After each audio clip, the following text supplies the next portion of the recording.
Magandang umaga, kabayan. Nandito tayo sa Tunasan People's Market kung saan paano nagkakaipigto ang pagtaas ng presyo ng mga bilihin. Mamumuhay ng mga tao at bilang isang tao, nagtayo ng maliit na negosyo. Sa pagkakataon nito, ang pamahalaan ay inaasahan na masolusyonan ito sa pamamagitan ng pagbaba ng mga bilihin upang hindi maapektuhan ang mga tao sa kanilang araw-araw na pamumuhay. Habang nag-ikot-ikot ako sa palengke, mas lalong tumaas ang presyo ng mga gulay, mga karne, at mga bigas din. At nagtanong-tanong ako sa mga tao kung paano ito ay patuloy na tumataas ang presyo. Marami sabi na nahihirapan din sila na ma-budget nilang mga araw-araw na sahod ang kanilang araw-araw na pamumuhay. Sa ganun, marami din itong naapektuhan dahil sa pagtaas ng presyo ng mga bilihin sa trabaho, sa negosyo, at sa pang-araw-araw na buhay ng mga tao.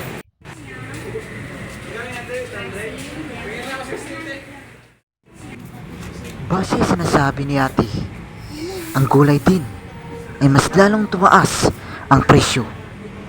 Kaya sa araw-araw na kanyang pamumuhay, siya ay nahihirapan paano pagkasyahin ang kanyang mga sahod na naipon sa kanyang pagbibinta ng mga gulay, sa kanyang pagbibinta sa palengke.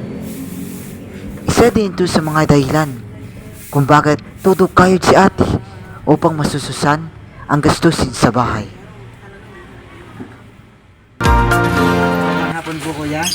So, bilang isang taong nagtatayo ng maliit na negosyo, paano nakakapekto sa iyo ang pang-araw-araw na pamuhay sa pagtaas ng presyo ng mga bilihin?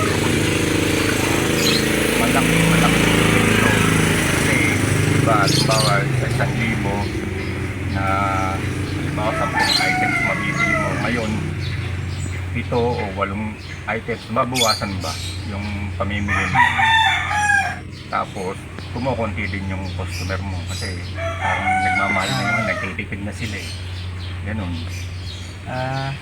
Kung ganun po, so ano ang dapat gawin ng mga namumuno sa ating pamahalaan na para masolusyonan itong problema?